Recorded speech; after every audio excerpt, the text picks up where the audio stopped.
नरेंद्र मोदी जी ने समाज में व्याप्त कुरीतियों को खत्म करने का काम किया। यही नहीं, हमारे पर्यावरण की दृष्टि से एक पेड़ मां का नाम लेकर के देश के यशस्वी प्रधानमंत्री नरेंद्र मोदी जी ने एक राष्ट्र में बांधने का काम किया। किस तरह से हमारा पर्यावरण सुरक्षित रह सकता है, माता बहनों को सम्मान देने का काम किया। यही नहीं, ऐसी बहुत सारी योजना जिनको हम लेकर के आए। मैं इतना ही आप सभी से कहना चाहता हूं कि राष्ट्र प्रथम की अवधारणा हमारे अंदर है।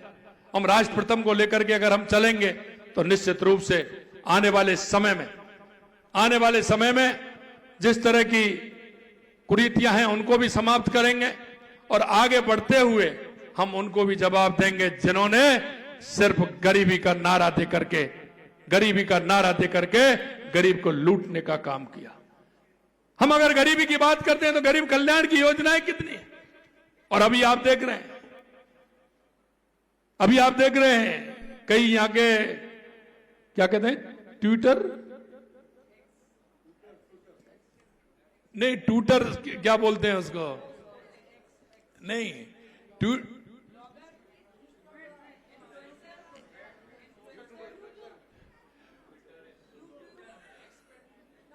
एक्सपर्ट नहीं, ट्विटर के एक्सपर्ट बन गए हैं वो। सोशल मीडिया में वो क्या है, ट्विटर पर आप देखेंगे, मैं उनसे कहना चाहता हूं वे ट्वीट करते हैं और कुछ नहीं करते, ट्वीट करते हैं ट्विटर पर। लेकिन मैंने उनसे एक दिन कहा कि जिस दिन आप ट्वीट कर रहे हैं उस दिन पीछे के पेपर निकाल लीजिए, उसी दिन का पेपर निकाल दिए जिस दिन आपने ट्वीट किया है। कांग्रेस के लोगों से मैंने कहा उसी दिन का पेपर निकाल दीजिए और वो आप पीछे का उसी तारीख का निकाल दीजिए, आपको मालूम पड़ जाएगा कि उस दिन आपने क्या किया था और आपकी क्या स्थिति थी। ऐसे लोगों को जवाब देना है।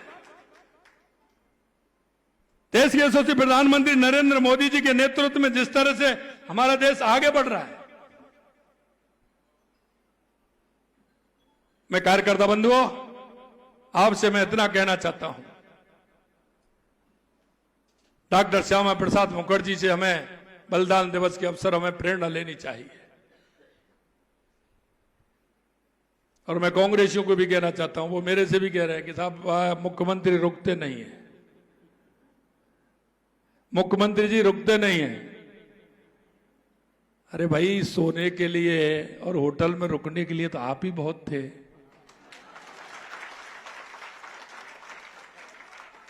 उसके लिए तो आप ही बहुत थे। राजस्थान की जनता का दर्द समझिए, राजस्थान के उस युवा का दर्द समझिए, राजस्थान की उस प्यासी धरती का दर्द समझिए। राजस्थान देश का सबसे बड़ा प्रदेश है। मैं कहना चाहता हूं उनसे कि राजस्थान में आज भी बहुत बड़ी आवश्यकता है। राजस्थान के उस युवा के लिए, राजस्थान की बहनों के लिए, राजस्थान के किसान के लिए, राजस्थान के मजदूर के लिए आज काम करने की आवश्यकता है, घर में बैठने की आवश्यकता नहीं है। और इसीलिए मैं कहना चाहता हूं कि वो कह रहे हैं कि बिजली नहीं आ रही, मेरे को जरा बता दो कहां नहीं आ रही है। आपका रिकॉर्ड भी उठा कर देख लीजिए, हमारा भी देख लीजिए। आपने 5 साल में कितनी बिजली उत्पादन की थी और हमने 1.5 साल के अंदर कितनी बिजली उत्पादन की है, कितने कनेक्शन दिए, उस समय से कितनी आवश्यकता है, जरा एक बार आंकड़े तो मंगा लीजिए करिएगा। आप ट्वीट करते हैं, जनता को क्या बताना चाहते हैं। मैं आपसे स्पष्ट कहना चाहता हूं कि जनता को बरगलाने का काम नहीं करें। आपसे मैं कहना चाहता हूं खुले मंच पर आ जाइए। 5 साल का हिसाब और 1.5 साल का हिसाब अगर 5 साल से ऊपर नहीं जाए तो आप बता देना।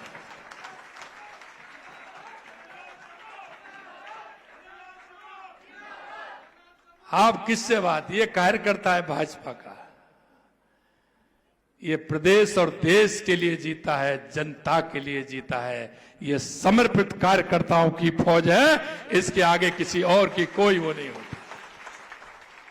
मैं देखता हूं, अभी एक अभियान लिया था हमने, वंदे गंगा जल संरक्षण अभियान,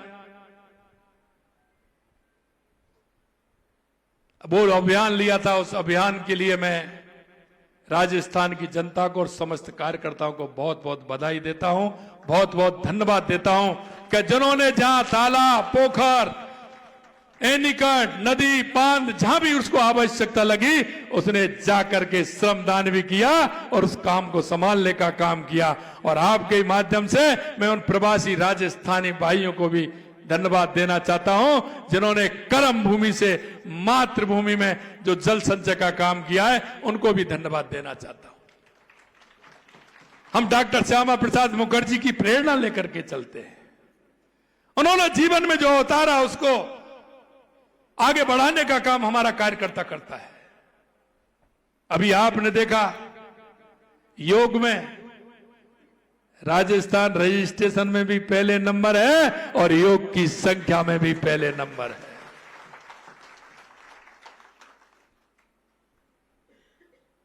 अगर मैं तिरंगा यात्रा की बात करूं तो राजस्थान के अंदर जो जज्बा, क्योंकि हमारी 1000 किलोमीटर की सीमा, 1000 किलोमीटर से ज्यादा सीमा है। परसों मैं बीएसएफ के सैनिकों से भी मिला था, माता नोट माता का आशीर्वाद भी लिया। निश्चित रूप से मैं कह सकता हूं कि जो जज्बा राजस्थान के जनता के अंदर था, क्योंकि हमारी सीमाएं 1000 किलोमीटर से ज्यादा, लेकिन हमारे नौजवान का जो हौसला था, हमारे जो बुजुर्गों का हौसला था, जब सेना के जवान मेरे को कह रहे थे कि आपके जब आपने देखा तो हम ऐसा पहली बार हमने देखा है, जिस तरह से आम जन, जैसलमेर हो, बाड़मेर हो, बीकानेर हो, गंगानगर हो, जिस तरह से आम जन में जो जज्बा था ऑपरेशन सिंदूर को लेकर के, हमने पहली बार देखा। ये मेरे वहां के सैनिकों ने कहा। मित्रों, मैं आपसे इतना ही कहूंगा कि हम संगठन के काम को तो आगे बढ़ाएंगे, सरकार की योजनाओं को हम जन जन तक पहुंचाएंगे। और मुझे पता है कि हमारा कार्यकर्ता जब प्रण ले लेता है तो वो काम पूरा करके रहता है, उससे पीछे हटता नहीं है। हमने डॉक्टर श्यामा प्रसाद मुखर्जी जी के इस बलिदान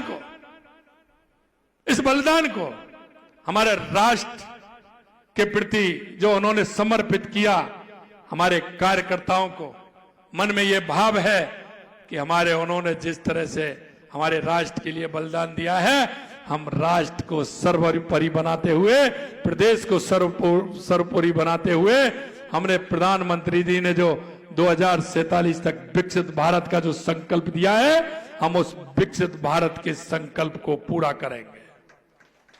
अंत में मैं आपसे इतना कहूंगा बस, क्या हमारी केंद्र की सरकार हो या राज्य की सरकार हो, लगातार काम कर रही है। हमारी जो योजनाएं वो लगातार आगे बढ़ रही हैं।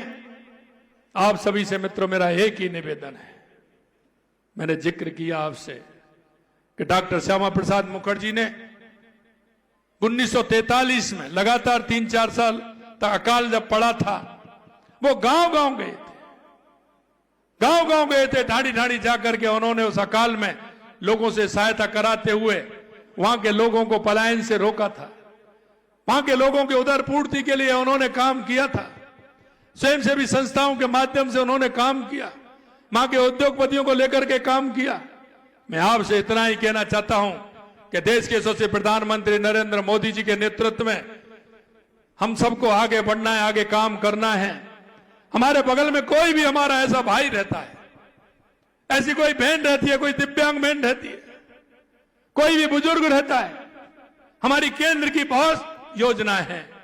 उन योजनाओं के माध्यम से मेरे उस गरीब भाई बहन को, मेरे बुजुर्ग माता जी को, बुजुर्ग ताऊ जी को, उनको पूरा लाभ हमारी योजनाओं का मिले। ये हमारा आज का जो डॉक्टर श्यामा प्रसाद मुखर्जी का बलिदान दिवस है, निश्चित रूप से उनको लाभ देते हुए हम उनके सपने को पूरा करने का काम करेंगे। अभी हमारा 15 दिन का जल संरक्षण का अभियान था। आज हमारा 23 तारीख है, डॉक्टर श्यामा प्रसाद मुखर्जी, कल से हमारा प्रारंभ होगा जो आज ही हमने किया है, पंडित दीनदयाल उपाध्याय अंत्योदय पखवाड़ा मनाया जाएगा, जिसमें अंत्योदय की जो योजना है उनको घर घर तक पहुंचाने का काम किया जाएगा। ये कांग्रेस ने गरीबी हटाओ का नारा दिया था, लेकिन देश के यशस्वी प्रधानमंत्री नरेंद्र मोदी जी के नेतृत्व में राजस्थान में हमने बजट में कहा था कि हम 5000 गांव को बीपीएल मुक्त करेंगे। हमने उसके लिए 300 करोड़ रुपए भी दिए। और मैं आपको बताना चाहता हूं, आने वाले इस पखवाड़े में 5000 गांव को बीपीएल मुक्त कर देंगे। जो हमारी योजना है उनका लाभ उनको मिले और उनका लाभ मिलते हुए वो आत्मनिर्भर बने। हमको हर व्यक्ति को आत्मनिर्भर बनाना है। आप देख रहे हैं, मेरे को बड़ी खुशी होती है। मैं राजीव गांधी बहनों के बीच में जब मैं गया, जब मैंने उनसे पूछा, राजसमंद में था मैं 3-4 दिन पहले, किरण जी बैठी है यहाँ, मैं जब उनसे पूछा आपकी आय कितनी होती है बहनों, वो कहली घर में ही बैठे रहते थे हम तो, बस छोटा घर में काम होता था उसको करते थे, घर से जाते नहीं थे। उन राजीव गांधी बहनों को वहां काम मिला। अब वो ये कहती हैं हम कोई 15,000, कोई 20,000, 25,000, 30,000, 2-3 बहनों ने कहा हम 60,000, 70,000 रुपए कमाते हैं। हमारी बहनें आत्मनिर्भर बन रही हैं। और इसलिए मैं कहना चाहता हूं, हमने जो वायदा किया युवाओं के लिए, हमने कहा कि हम सरकारी तौर पर 5 साल में 4 लाख नौकरी देंगे। 69,000 दे दी, जुलाई का महीना आ रहा है, चिंता मत करिए, पूरा कर देंगे उस कोटे को, हम उसको भी पूरा कर देंगे। 1,88,000 हमारी पाइपलाइन में है। मैं युवाओं से कहना चाहता हूं, आप भी जाइए, कहिए, आप तैयारी करें, किसी तरह की चिंता नहीं करें। राजस्थान में आपने देखा, हमने 6 महीने के अंदर 3.25 लाख करोड़ रुपए के एमओयू हमारे जमीन पर उतर गए। 1 लाख करोड़ रुपए के अभी आ गए। 4.25 लाख करोड़ रुपए के काम हमारे हुए हैं। और आने वाले समय में ये स्पीड और भी बढ़ने वाली है। मैं आपसे कहना चाहता हूं कि हमारे जिलों से लेकर के हमारे सभी स्थानों पर राजस्थान के काम चल रहे हैं। हम उनका पूरा आंकलन भी उसका कर रहे हैं। उसके लिए अलग से हमने टीम भी उसके लिए बनाई है। मैं आपसे इतना कहना चाहता हूं कि हमारे इन कामों को आगे तो बढ़ेंगे, लेकिन गरीब कल्याण की योजनाओं से लेकर के हमारे विकास की योजनाओं को आगे धरातल पर उतारने का काम हम करेंगे। आपने देखा, चाहे पानी की समस्या हो, उसके लिए लगातार हमारी सरकार ने काम किया है। बिजली की समस्या हो, उसके लिए लगातार काम किया है। रोजगार के लिए लगातार हमारी सरकार काम कर रही है। आपने सड़कों का देखा है, किस तरह से जाल बिछाया जा रहा है। 9 नए ग्रीन फील्ड हमारे बन रहे हैं। राजस्थान की दूरियां कैसे कम हो, इसके लिए काम कर रहे हैं। अंत में इतना कहूंगा आपसे कि आप जन जन से जुड़े। मैं कई लोगों को देखता हूं कि जब हम उनको दूर कहीं प्रभारी के रूप में भेजते हैं, किसी के रूप में भेजते हैं, तो माननीय अध्यक्ष जी के पास या महामंत्री जी के पास, उपाध्यक्ष जी के पास कहते हैं कि साहब नजदीक कर दीजिए। अरे नजदीक मत करिए। अपनी कल्पना यह होनी चाहिए कि हम ज्यादा से ज्यादा राजस्थान में कैसे जाएं, ज्यादा से ज्यादा राजस्थान में जाकर के हम लोगों का कैसे भला करें। अंत में इतना ही कहूंगा कि आप सभी लोग वो हैं जो इस राष्ट्र के प्रति समर्पित भाव से काम कर रहे हैं। मैं एक एक कार्यकर्ता को यह निवेदन करना चाहता हूं कि हमको जो दायित्व मिला है और जिस दायित्व के साथ हम काम कर रहे हैं, मित्रों, हमको हमारा दायित्व पूरा निभाना है।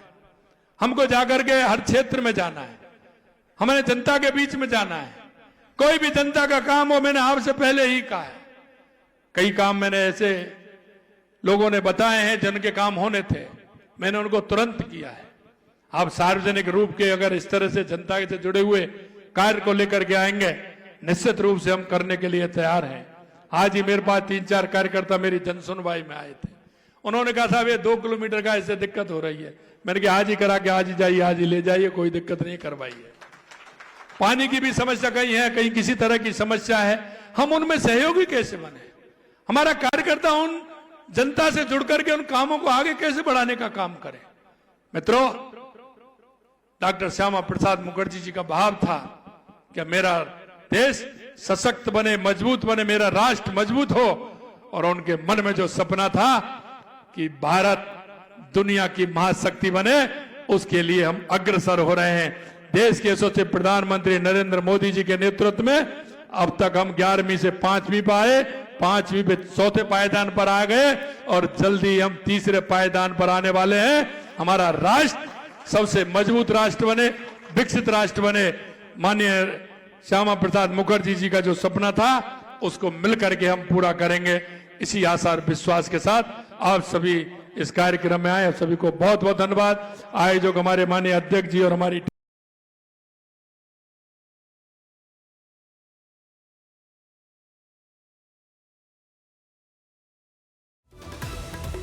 को तमाम तरीके की बड़ी बातें उनके तरफ से कही गई। पिछले 5 साल हमारे 1.5 साल का हिसाब लगा लीजिए, उन्होंने ये कहा है। सीएम भजनलाल ने जो है कांग्रेस पर भी जम करके निशाना साधा। तो बड़ी खबर इस वक्त, कांग्रेस के नेता केवल ट्वीट करते हैं, ये कहा गया सीएम भजनलाल की तरफ से। तो तस्वीरें भी साथ ही साथ हम आपको स्क्रीन पर दिखा रहे हैं। बीजेपी मुख्यालय की ये लाइव तस्वीर है स्क्रीन पर। और इससे पहले भी आप सुन रहे थे सीएम भजनलाल को, जिन्होंने कांग्रेस पर जम करके निशाना साधा। तमाम तरीके की बड़ी बातें उनके तरफ से कही गई। प्रदेश का विकास हमारा पहला ध्येय होना चाहिए, उनके तरफ से ये कहा गया। जनता के काम प्राथमिकता से करना हमारा मकसद है, सीएम ने ये कहा। साथ ही साथ राष्ट्र प्रथम की भावना के साथ हम काम कर रहे हैं, ये भी सीएम की तरफ से कहा गया। तस्वीर भी हम आपको स्क्रीन पर दिखा रहे हैं। डिप्टी सीएम दिया कुमारी भी मौजूद, प्रेमचंद बैरवा भी मौजूद है, कैबिनेट मंत्री राज्यवर्धन सिंह राठौड़ भी मौजूद। ये सीधे लाइव तस्वीर हम आपको स्क्रीन पर दिखा रहे हैं। और सीएम ने तमाम तरीके की बड़ी बातें भी कही। प्रदेश का विकास हमारा पहला ध्येय होना चाहिए, ये उनके तरफ से कहा गया। और इसी बीच एक बड़ी खबर सामने आ रही है, कोटा से बड़ी खबर है, खड़ा किया है। ये तस्वीर आई है जो दिखा रहे हैं आपको। पुलिस ने समझाइश का प्रयास किया है। पुलिस के प्रयास के बाद हाईवे पर यातायात सुचारू हो गया। ज्यादा जानकारी के लिए संवाददाता कपिल हमारे साथ जुड़ चुके हैं। कपिल, तस्वीर आई है, ट्रक चालकों ने हाईवे पर जाम लगा दिया, अपडेट क्या है? देखिए, ये मामला जब एक ट्रक चालक के साथ में जो आरटीओ कर्मचारी हाईवे पर खड़े थे उसके द्वारा बदसलूकी की गई। बताया जा रहा है कि ट्रक चालक को चांटा मारा गया और उसके बाद में दूसरे जो ट्रक चालक थे वो भी इस बात को लेकर आक्रोशित हो गए और फिर सभी ट्रक जो हाईवे पर उस दौरान चल रहे थे कई किलोमीटर तक बेतरतीब ट्रकों को खड़ा कर दिया गया और जो ट्रक चालक थे वो सभी हाईवे पर बैठ गए और हाईवे पर लंबा जाम लगा दिया। काफी देर तक विरोध प्रदर्शन चलता रहा, आरटीओ के खिलाफ नारेबाजी भी करते रहे, लेकिन बाद में सवीना थाना पुलिस जब मौके पर पहुंची तो समझाइश की और फिर जाम खुलवाया गया। जैसे ये घटनाक्रम हो उसके बाद जो आरटीओ कर्मचारी जो हाईवे पर मौजूद थे वो मौके से चले गए थे। फिलहाल पुलिस की समझाइश के बाद में जाम जरूर खुला है, लेकिन काफी देर तक हाईवे पर जाम की स्थिति रही और कई किलोमीटर दूर तक ट्रक चालकों ने अपनी ट्रकें खड़ी कर दी थी। ठीक है, शुक्रिया कपिल तमाम जानकारी साझा करने के लिए। अजमेर के किशनगढ़ से बड़ी खबर है, रात को शहर में डकैती की वारदात सामने आई है। 9 बदमाशों ने वारदात को अंजाम दिया है। घर की खिड़की तोड़ करके घुसे हैं, दंपत्ति को बंद किया, बुजुर्ग महिला को चाकू की नोक पर लूट ले गए लाखों के आभूषण और नकदी। बदमाशों के जाने के बाद बुजुर्ग महिला ने गेट खोल करके वारदात की जानकारी दी। मदनगंज थाना क्षेत्र के अग्रवाल कॉलोनी में यह वारदात हुई है। आनंद अग्रवाल के आवास की घटना और वारदात के बाद लोग दहशत में हैं। सूचना पर पुलिस के आला अधिकारी मौके पर पहुंचे हैं। तो बड़ी खबर आपको बता रहे हैं, साथ ही साथ एफएसएल टीम ने मौके से साक्ष्य जुटा लिए हैं। सीसीटीवी कैमरे में पूरी घटना कैद हो गई है। मदनगंज थाना क्षेत्र में लगातार चोरियों की वारदातें हो रही हैं, बावजूद उसके अब तक किसी भी वारदात का खुलासा नहीं हुआ है। ज्यादा जानकारी के लिए संवाददाता अशोक हमारे साथ जुड़ चुके हैं। अशोक, 9 बदमाशों ने वारदात को अंजाम दिया है, पुलिस की तरफ से क्या कार्रवाई की जा रही है?